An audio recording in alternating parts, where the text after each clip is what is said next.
Top quality और consistent performance के लिए सिर्फ सिल्वर पंप्स नाम याद रखना।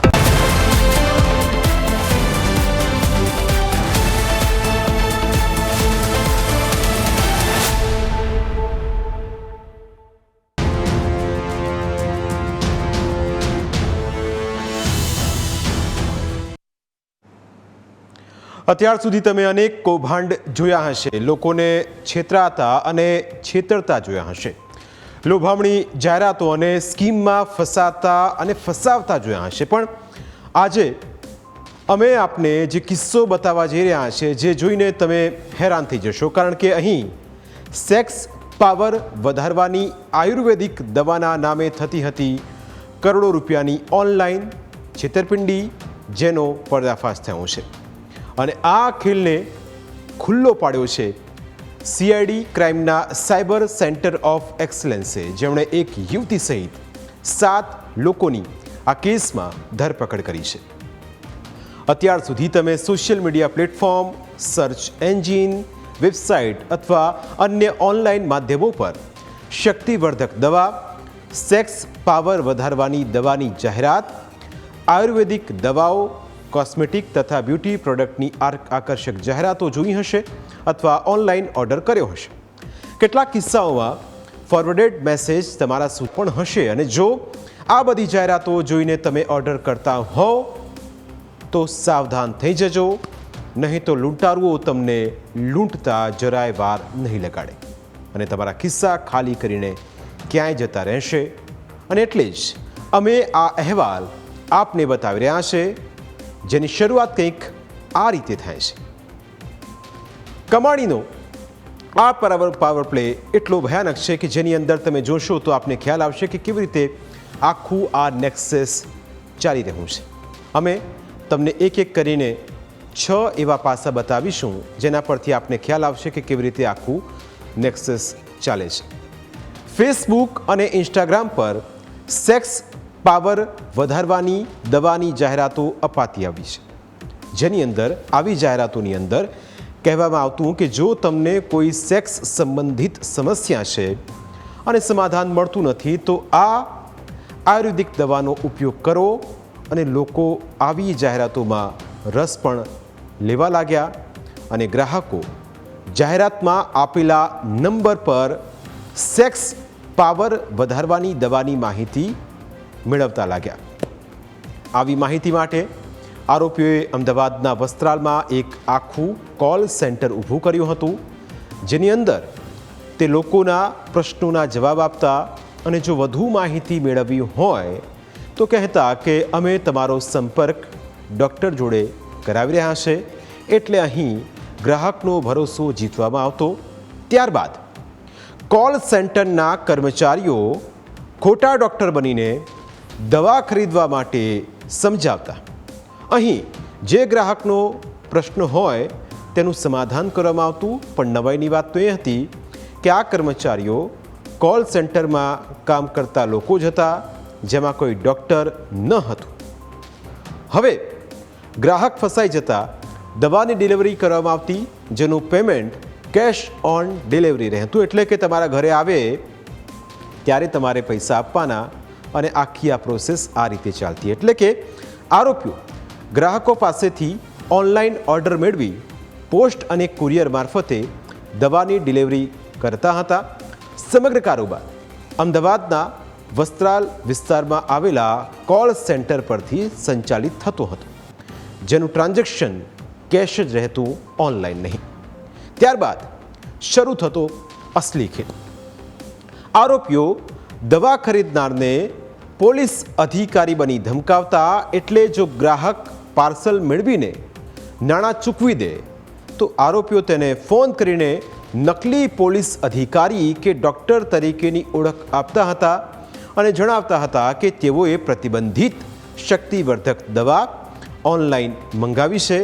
ત્યારબાદ ગ્રાહકના રહેણાંક વિસ્તારના પોલીસ સ્ટેશન કે જિલ્લા પોલીસ અધિક્ષકની કચેરીના નામે ગ્રાહકોને FIR અને ધરપકડની ધમકી આપી 1 લાખ રૂપિયા પડાવતા. એટલે કે આ આરોપીઓ જ કેસ રફે દફે કરવા માટે 2000થી લઈને 1 લાખ સુધીની રકમ બળજબરીપૂર્વક પડાવતા જો કોઈ ગ્રાહક કોઈ કારણસર પાર્સલ ન સ્વીકારે તો તેને જેલની સજા અને પોલીસ કેસની ધમકી આપીને આ જ રીતે રૂપિયા વસૂલતા હતા. ઇન્સ્ટાગ્રામ અને ફેસબુક ઉપર સેક્સ્યુઅલ પાવર વધારવાની આયુર્વેદિક દવાઓ વેચવાના નામે કોલ સેન્ટર ચલાવે છે અને પછી નાગરિકોને ધાક ધમકી આપી પોલીસ તરીકેની ખોટી ઓળખ આપી અને પૈસાઓ પડાવે છે.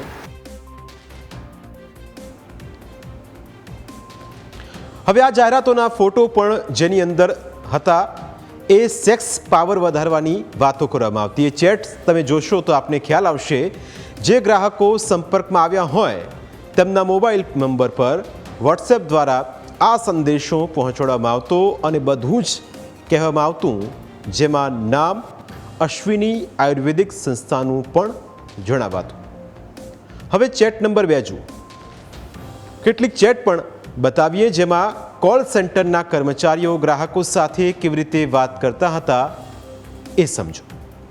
પ્રિયા નામની મેનેજર જે તે ગ્રાહકને ખોટી કાનૂની નોટિસ મોકલાવી ધમકાવતી હતી અને કહેતી કે તમારી નજીકની પોસ્ટ ઓફિસમાં તમારું પાર્સલ આવી ગયું છે, જો તમે એ પાર્સલ નહીં લઈ જાઓ તો તમારી અને અમારી સંસ્થામાંથી ઇન્ડિયન કોન્ટ્રાક્ટ એક્ટની કલમ 73 અનુસાર તમારી સામે કાર્યવાહી કરવામાં આવશે.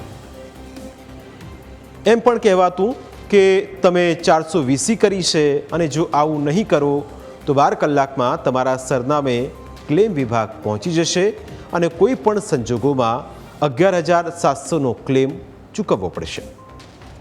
આ ઉપરાંત સતત ગ્રાહકના નંબર પર મેસેજ કરીને વારંવાર પ્રેશર કરવામાં આવતું અને કહેવામાં આવતું કે દવા ન લેવી હોય તો કહી દો, અમે તમને મેસેજ નહીં કરીએ. આ નેટવર્ક દ્વારા આશરે 4,000થી 5,000 લોકો સાથે છેતરપિંડી આચરી કરોડો રૂપિયા પડાવવામાં આવ્યા. આ કેસમાં ઉત્તર પ્રદેશથી મુખ્ય સૂત્રધાર અને યુવતી સહિત 7 લોકોની ધરપકડ કરવામાં આવી છે અને સાથે કાયદેસરની કાર્યવાહી હાથ ધરાઈ છે. આરોપીઓ વસ્ત્રાલ ખાતે 15 સીટરનું મોટું કોલ સેન્ટર ચલાવતા હતા, જ્યારે ઉત્તર પ્રદેશના બિધુના ખાતે આવી જ બીજી ટીમ નવું કોલ સેન્ટર શરૂ કરવાની ફિરાકમાં હતી.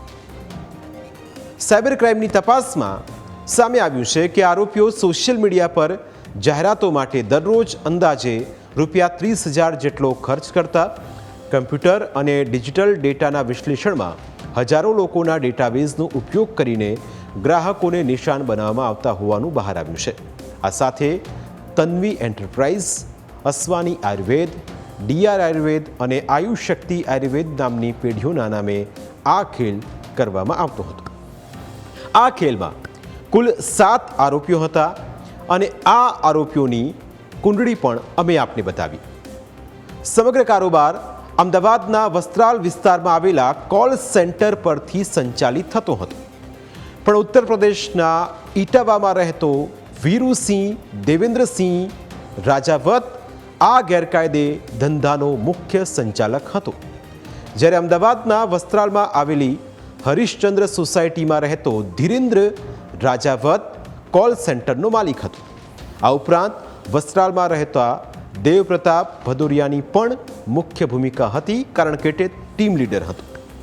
આ સાથે અગાઉ આપને બતાવ્યું કે પ્રિયા નામની જે મેનેજર હતી, લોકોને મેસેજ કરતી, કાનૂની ધમકી આપતી, પ્રિયા આ કોલ સેન્ટરમાં મેનેજરનું કામ કરતી. તે પણ અમદાવાદના ઓઢવ વિસ્તારમાં રહે છે અને મૂળ ઉત્તર પ્રદેશની છે.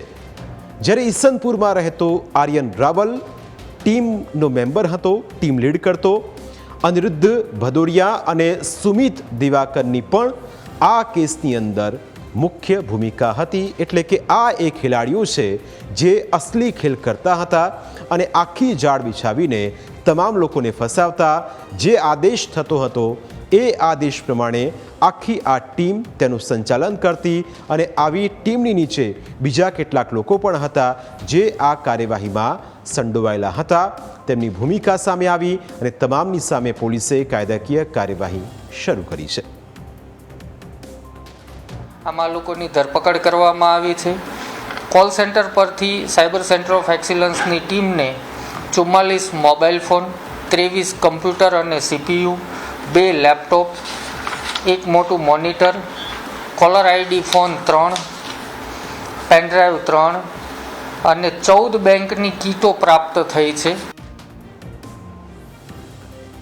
પકડાયેલા આરોપીઓના વિવિધ બેંકોના 14 બેંક ખાતાઓ મળી આવ્યા છે, જેમાં તપાસ દરમિયાન 5 કરોડ રૂપિયાથી વધુના શંકાસ્પદ નાણાકીય વ્યવહારો મળી આવ્યા છે. આ બેંક ખાતાઓ વિરુદ્ધ national cyber crime reporting portal NCCRP પર અગાઉથી 6 ફરિયાદો નોંધાયેલી છે, જેમાં દિલ્હીની 1, રાજસ્થાનની 2 અને ઉત્તર પ્રદેશની 3 ફરિયાદોનો સમાવેશ થાય છે. સાયબર સેન્ટર ઓફ એક્સલન્સની ટીમ આ સમગ્ર નેટવર્કના મૂળ સુધી પહોંચવા માટે આગળની સઘન તપાસ કરી રહી છે. માત્ર લોભામણી ઓફર, ભારે ડિસ્કાઉન્ટ, 100% ગેરંટી, ચમત્કારિક પરિણામ દર્શાવતી જાહેરાતોના આધારે ખરીદી કરવી નહીં. શક્ય હોય ત્યાં સુધી અધિકૃત વેબસાઇટ, અધિકૃત ડીલર અથવા વિશ્વસનીય ઈ-કોમર્સ પ્લેટફોર્મ પરથી જ ખરીદી કરવી.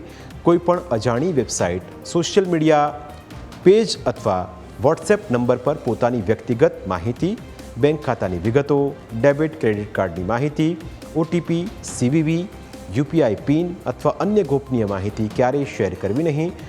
જો તમે કોઈપણ પ્રકારની ઓનલાઈન છેતરપિંડીનો ભોગ બનતા તાત્કાલિક 1930 એટલે કે 1930 હેલ્પલાઇન નંબર પર અથવા સાયબર ક્રાઇમ પોર્ટલ પર ફરિયાદ નોંધાવવા અનુરોધ કરવામાં આવ્યો છે. જેથી આવી કોઈ ફરિયાદ આપ કરવા માગતા હોય તો 1930 પર કોલ કરવો. પ્રાઇમ 9માં સમય થયો છે બ્રેકનો. બ્રેક બાદ વાત કરીશું એક એવા મુદ્દાની જેની અંદર એક મહિલાને વજન ઉતારવાની આદત અથવા તો આવી સોશિયલ મીડિયા પ્લેટફોર્મ પર જોયેલી જાહેરાત ભારે પડી.